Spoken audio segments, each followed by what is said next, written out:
పేరు? ఎల్లే. ఎక్కడి నుంచి వచ్చినావు? సూర్యాపేట మాది. సూర్యాపేటకి వచ్చినావు? కొత్తపేట సిగ్నల్ కాడ ఉంటాను. అచ్చా, ఏం బాధ అనేది? నాది షుగరు. ఈ డయాలసింగ్ కిడ్నీ ఫెయిల్ అయింది, డయాలసిస్ చేస్తుర్రు. ఎన్నిసార్లు చెప్పి పడుతున్నావు? ఇప్పుడు నెల వెళ్ళింది సార్. చేస్తుంటే ఎట్లా ఉంది బాధ? ఇక అప్పుడు ఆకలి గాబరు అయింది. లేవంగానే మన రోగం. ఆ చెట్టు పక్క గుంజు వేసినావు కదా పిస్టులా. ఓ అమ్మో, ఇది నడక బాధ.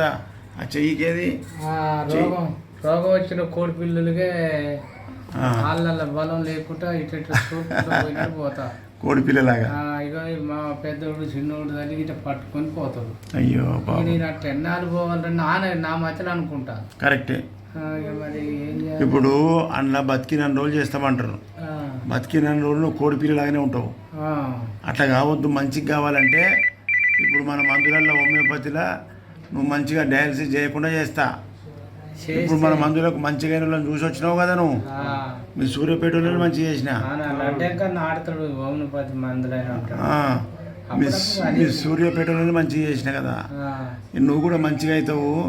అందుకే నేను వీడియో తీసి పెట్టుకుంటా. అయితే దేవునికి అందరూ వచ్చిన మందిని తీసుకొస్తాడు మావాడు. అందుకే మనమే చెప్పుకోవాలి. ఈ మందులలో ఉన్న సంగతి నీకు తెలియకపోయా, టీవీలో చూస్తే తెలిసే. ప్రజలకు తెలియకుండా చేసిర్రు ఈ మందులు మంచిగా ఉన్నాయని. అవి మనకు హింస పెట్టే మందులే అవి. అందులోకి పోతే మనం హింస పెట్టుడే లక్షలు ఖర్చు అవుతాయి.